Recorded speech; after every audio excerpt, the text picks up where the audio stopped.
Me llamo Esperanza García, tengo 53 años y llevo 8 años diagnosticada de fibromialgia. El día a día es complicadísimo, súper duro.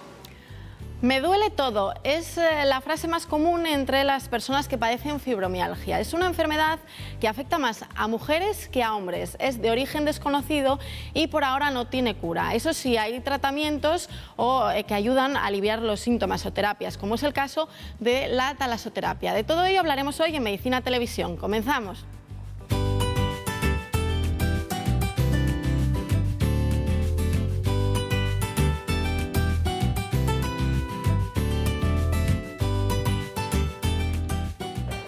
Pues tengo entendido que es una enfermedad muy dura, que lo que hace es como que te duelen los músculos, se agarrotan y se tensan, que normalmente te puede pasar alguna vez que como que se te queda el dedo para adentro, así, pero debe ser eso, pero mucho más exagerado, es lo que yo conozco, no sé.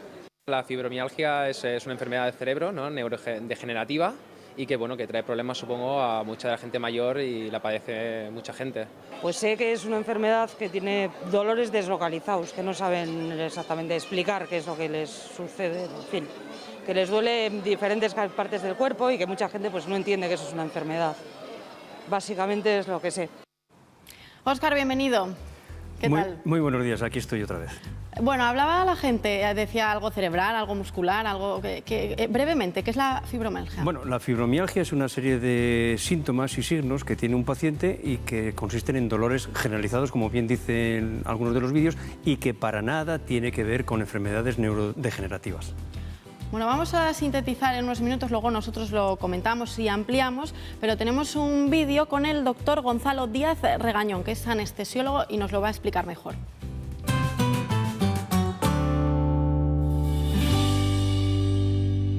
La fibromialgia es una patología, ya se le puede denominar como una patología, y digo esto porque hace bastantes años no se sabía si existía, qué tipo de entidad era esto, si eran unas simples quejas de los pacientes, pero es una patología que consiste en un dolor de tipo crónico que afecta o derivado de la afectación de tejidos blandos como son los músculos, los tendones, las articulaciones, las vísceras también, y por lo tanto da típicamente dolor en todos estos puntos.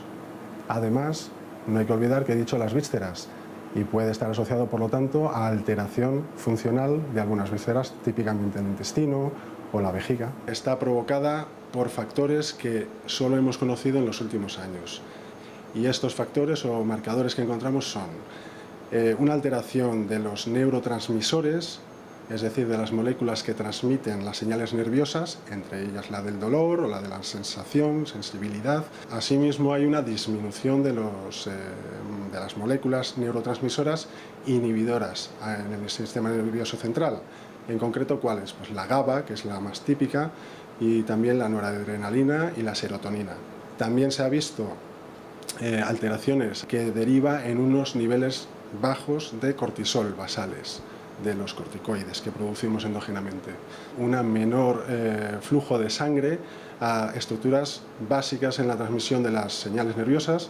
También se ha visto un aumento de determinadas moléculas proinflamatorias como la interleuquina 8, así que se han ido encontrando factores, aunque la causa primera por la cual esto se ve alterado todavía se está investigando. Que sea un factor genético, una alteración genética, es muy probable, pero todavía estamos en ello. La fibromialgia se puede confundir, por supuesto, con muchos otros cuadros. De hecho, ese es el principal problema, que tenemos que hacer un diagnóstico diferencial, que no siempre es fácil, con otras enfermedades, especialmente enfermedades como la depresión, ya que este es un cuadro muy asociado a la fibromialgia, y además, sobre todo, con otras enfermedades de tipo reumatológico muy habituales, como la artritis reumatoide, el lupus eritematoso sistémico y otras.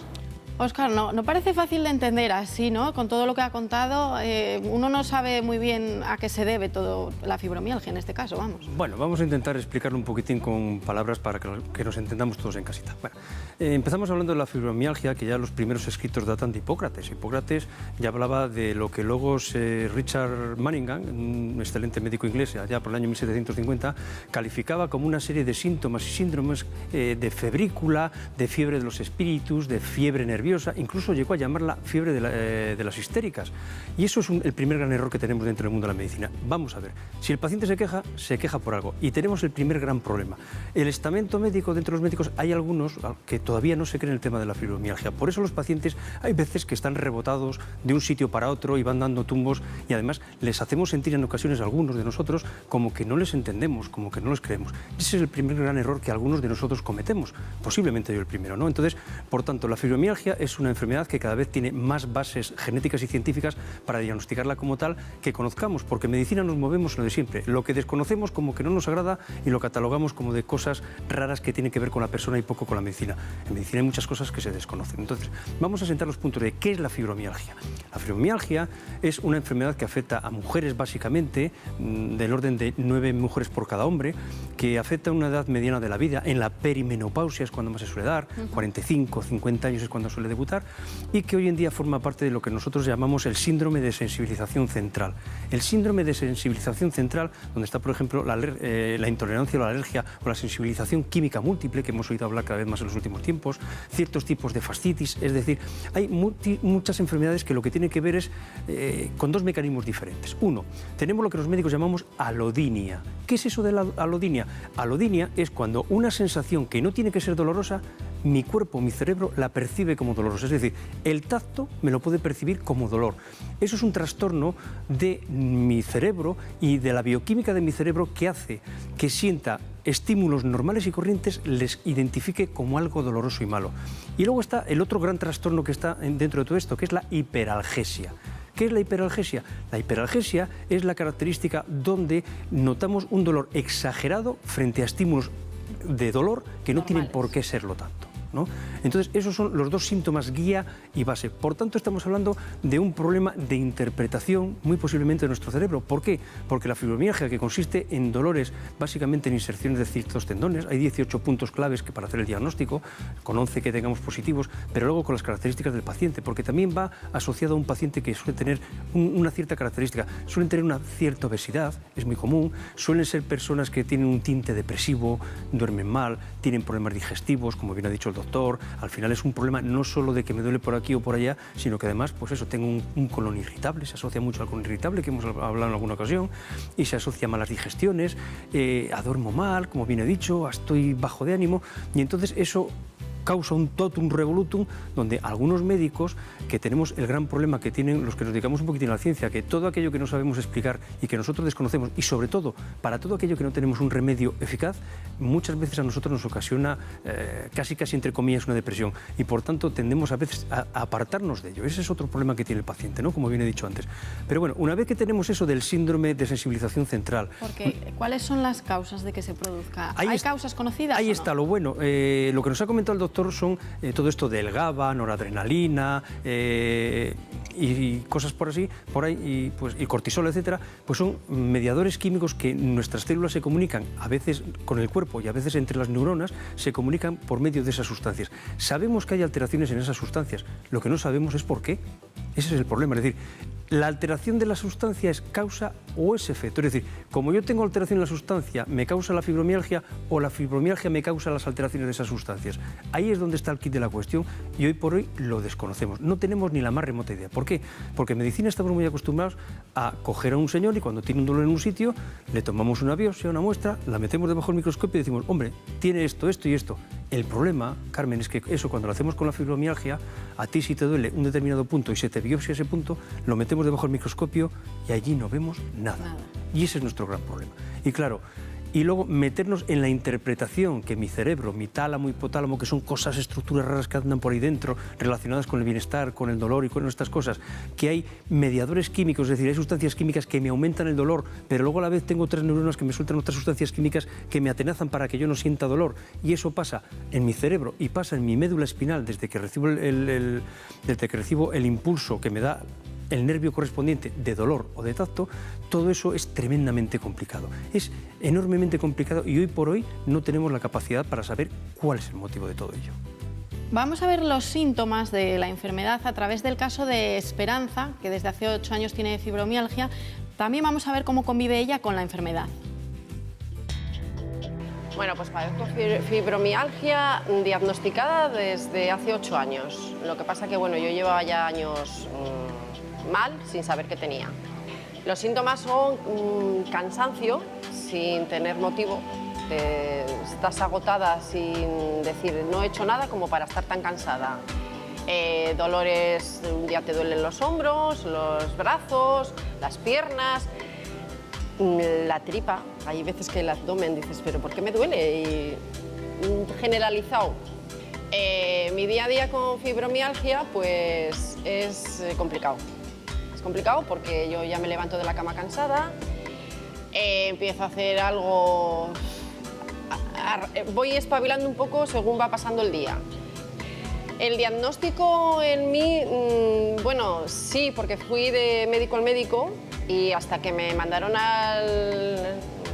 derivaron al reumatólogo, y el reumatólogo me hizo una serie de pruebas, una serie de puntos, y me dijo que sí, que yo tenía fibromialgia. Yo al principio, claro, no sabía lo que podía hacer para sentirme mejor, pero ahora pues voy a yoga, el yoga me ayuda, vengo aquí al Talaso, voy al fisio, paseo. Normalmente tener la mente también despejada y ocupada al mismo tiempo, para no estar rucando todo el día con los dolores que tienes, claro.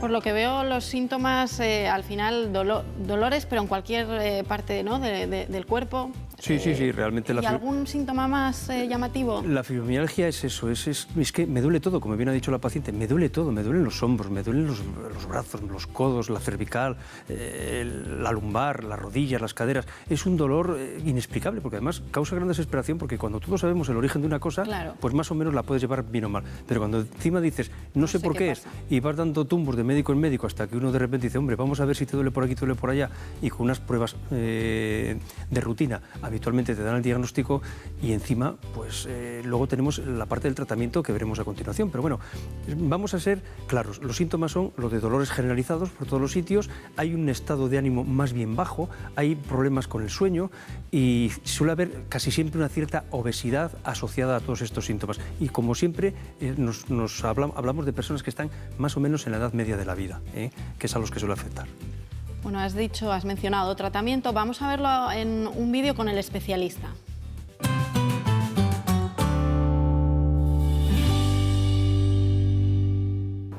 La fibromialgia puede ser diagnosticada por varios especialistas.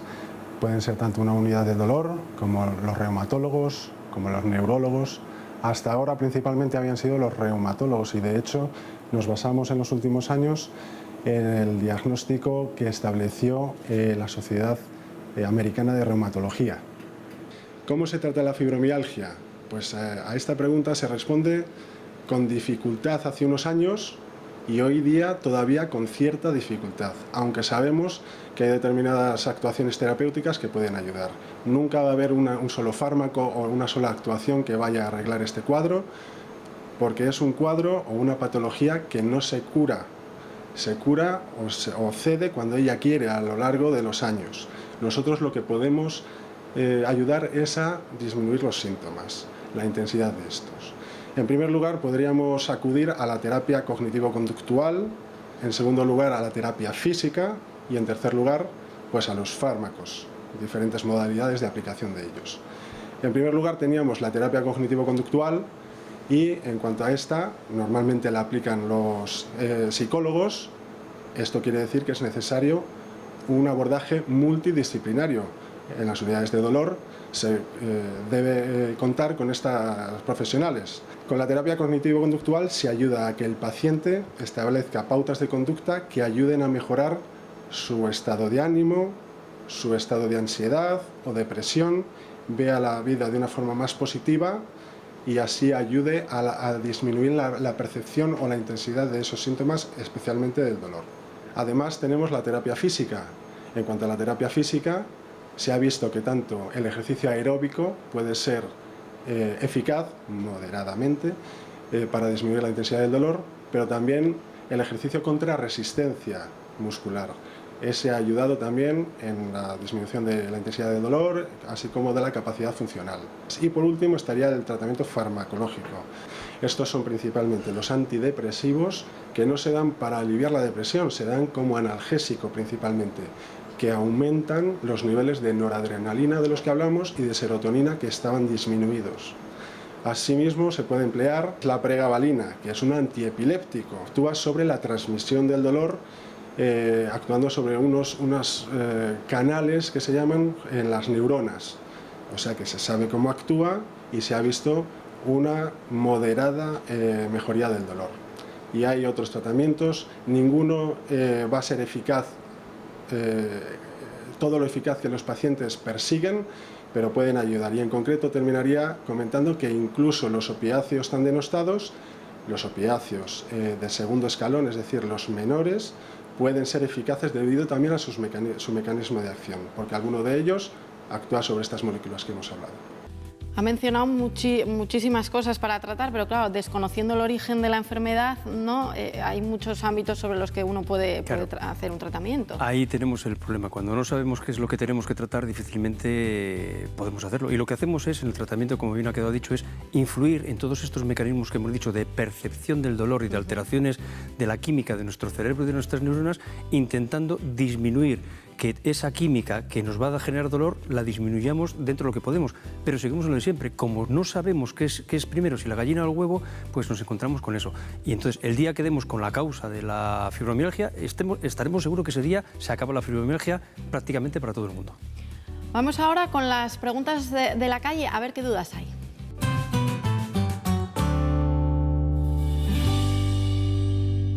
¿Por qué se usan antidepresivos para tratar la fibromialgia? Los antidepresivos se utilizan para tratar la fibromialgia porque lo que intentamos es actuar en la química de la percepción del dolor y de la vivencia del dolor. Entonces, los antidepresivos que se utilizan para mejorar el estado de ánimo, también hemos comprobado que intervienen en la percepción que cada sujeto tiene sobre el dolor. Por eso se utilizan los antidepresivos. No tiene tanto que ver con el estado de ánimo. No. No tiene que ver con el estado de ánimo, aunque sí que es frecuente que, como hemos dicho, que los pacientes con fibromialgia también tienen un cierto tinte depresivo, a veces matamos dos pájaros de un tiro. Vamos con la segunda pregunta. ¿Por qué afecta más a las mujeres la fibromialgia? Una pregunta excelente. El día que sepamos por qué la fibromialgia existe, sabremos por qué afecta más a las mujeres. No tenemos ni la más remota idea. Sencillamente, ni idea. Eso que mencionabas de la premenopausia, eso no... Bueno, se sabe que está por ahí, pero bueno, son datos aislados, pero que no son al final fiables. Sí, fiables son, pero son datos que, digamos, no tenemos explicación para saber por qué se produce. Bueno, pues vamos con otra pregunta entonces. ¿Qué diferencia hay entre la fibromialgia y el síndrome de la fatiga crónica? Síndrome de la fatiga crónica, llamada antiguamente la gripe del yuppie. ¿Por qué? Porque para empezar tiene una edad un poquito menor, 25-35 años es cuando suele darse, y además se daba en personas que andaban mucho viajando por ahí, de alto standing, es decir, universitarios, de los buenos, que de repente se colocaban en empresas internacionales y que empezaban como una gripe que no cura nunca. Eso era el síndrome de la fatiga crónica, una gripe que no cura nunca, que se parece en muchos aspectos a la fibromialgia. Me duele todo, estoy cansado, hasta el hablar les fatigaba. Pero, por ejemplo, en lo del hablar, la fibromialgia, el hablar no fatiga. Al síndrome de la fatiga crónica sí que les fatiga hablar. El ejercicio de la fibromialgia mejora la fibromialgia. El ejercicio en el síndrome de fatiga crónica lo empeora. Casi siempre en el síndrome de fatiga crónica va asociado a un dolor de garganta, cosa que no suele tener la fibromialgia. Suelen tener ganglios. Ganglios por el cuello y por otros sitios. En cambio, la fibromialgia no tiene ganglios por ahí que podamos ver o detectar a fecha de hoy. Y sobre todo, el sueño no es tan reparador, es decir, se levantan ya mal, van peor y según va pasando el día, al revés que la fibromialgia, que muchas veces mejora según pasa el día, el de la fatiga crónica, según pasa el día, todavía está más fatigado y está mucho peor. Muy bien. Óscar, es el turno, el momento en el que te toca hacer el habitual resumen de todo lo que hemos hablado en el programa. Vamos para allá. Hoy la fibromialgia, que es un tema escabroso para los médicos y para los pacientes. Para los médicos porque, como bien hemos dicho antes, hay veces que no estamos todos de acuerdo en cuáles son los síntomas y los signos, ni siquiera las características del paciente, y para los pacientes porque al no saber la causa realmente no tenemos una curación, que es lo que deseamos todos, ¿no? Lo primero que tiene que saber es que no hay que desesperar por su problema. Una relación con el médico es fundamental. Esto es un poquitín como en las enfermedades psiquiátricas. El paciente psiquiátrico que no confía en su psiquiatra nunca va a ir bien. El paciente con fibromialgia que no confía en su médico nunca va a ir bien. Una cosa fundamental es que no se deje que la enfermedad le vaya a dominar. Es decir, es una cosa con la que usted tiene que cargar, pero no para la que tiene que vivir. Luego, por tanto, tiene que aceptar su enfermedad y hacer lo posible por hacerla poquito caso, cuanto menos mejor. Cada paciente requiere un tratamiento individualizado, como bien hemos podido ver. Cada paciente responde de forma distinta a los mismos tratamientos. Por tanto, no busque con que a su amiga o a su prima le dieron tal cosa, porque eso no le va a valer a usted casi seguro. Sea positivo, es lo fundamental. Si usted es positivo, su tratamiento siempre está tremendamente avanzado. Lo mejor que puede hacer es vivir con su enfermedad, pero no viva para ella. Eso le satisfará y hará que su enfermedad sea mucho más llevadera. Bueno, pues como hemos hablado de fibromialgia, vamos a ver un vídeo dedicado sobre todo a esas personas con fibromialgia, pero también con problemas musculares y de huesos. Tiene que ver con la talasoterapia. Lo vemos.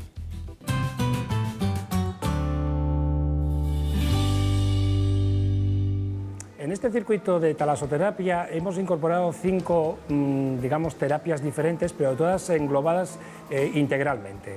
Al principio utilizamos el componente de la arcilla mezclada con agua de mar. El barro siempre fue conocido como su poder analgésico, regenerador principalmente. Entonces la gente utiliza, se envuelve todo el cuerpo con arcillas. En España es muy conocido, por ejemplo, la playa de Lopagán en Murcia. Desde la época romana la gente va a aplicarse los barros a esa playa. Aquí utilizamos unas arcillas en que una imagen más limpia, más individual, más preparada, y eso beneficia, digamos, la imagen, pero el tratamiento del barro es similar. Una vez que han utilizado los tratamientos de arcilla, les llama el masajista para activar la circulación sanguínea alrededor de toda su espalda, principalmente en su columna, ya que la columna es donde nace el sistema nervioso periférico, que muchas veces por su inflamación, por su compresión, por su desgaste, pues produce entonces una serie de dolencias a lo largo del cuerpo humano. Después utilizamos el inhalador de agua también marina para oxigenar la zona pulmonar, la respiración. Es muy importante que la oxigenación en el cuerpo humano sea lo mejor y lo más sana posible para que el dolor, que es una de las causas muchas veces es por la falta de oxigenación en nuestro sistema corporal. Y por último los introducimos en el agua de mar, un agua de mar que hemos previamente calentado a una temperatura de 32 grados, porque dentro de esa temperatura la persona se encuentra en un medio acuático agradable y entonces se evita los dolores en su movimiento. Dentro del agua de mar existen 5 máquinas subacuáticas. Una está diseñada para ejercitar los tobillos, otra las rodillas, otra las caderas, otra la espalda y otra los brazos. Y a continuación de cada máquina, paralelamente, tienen un chorro de agua, no es de aire, sino es de agua de mar también. Por lo tanto, se complementa también con un masaje local en la zona articular que hemos desarrollado la ejercitación con los pacientes.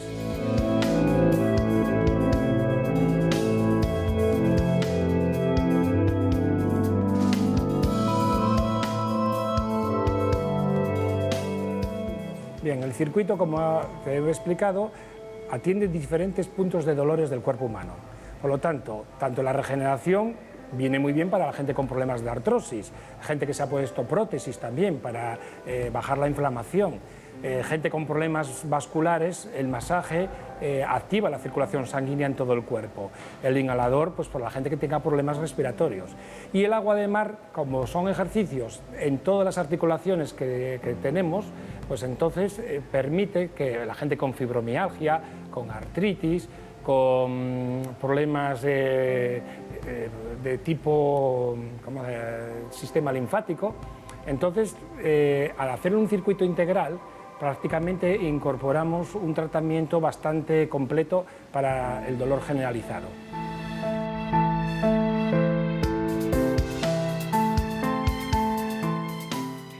He visto haciendo, bueno, ciclismo, andando en el agua, al final, claro, es lo que decimos muchas veces del agua, ¿no? Que para las articulaciones es mucho mejor. Yo tengo un dicho que es que el agua es bueno para todo menos para respirar, no cabe duda. Es decir, mucho paciente mayor, si dispusiéramos de más piscinas y de más centros de este tipo, desde luego disminuiríamos enormemente el consumo de analgésicos, eso fijo.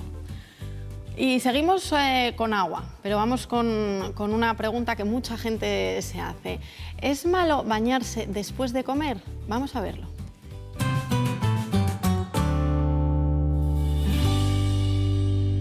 No hace falta guardar un par de horas para hacer la digestión, siempre y cuando digamos, nos podamos meter en el agua con un poco de sentido común. Es decir, como el problema del corte de digestión es la diferencia de temperatura, pues si hemos hecho una comida muy copiosa y el agua está muy fría, pues lo mejor es no bañarse. Si el agua no está tan fría, pues siempre meternos poquito a poco en el agua, irnos acostumbrando y, por supuesto, no hacer ejercicio físico brusco dentro del agua tampoco. Yo soy de las que voy poquito a poco metiéndome, pero si me apetece en ese momento, aunque haya comido... Esto es sentido común, como sí, todo, ¿no? Carmen, es sentido común. No lanzarse. Es decir, si tú te lanzas de repente al agua y tienes una diferencia térmica de 37 grados que tienes tú a una 19 grados que te metes, puede pasar cualquier cosa, claro, incluida una parada cardíaca. Es decir, hay que meterse poco a poco y con sentido común, que por desgracia en ocasiones es el menos común de los sentidos, ¿no? Gracias, Óscar, por acompañarnos otro día. Bueno, pues gracias a ti, por supuesto, y a todos ustedes por soportarnos un poquito más durante todos estos días de atrás. Seguiremos con salud.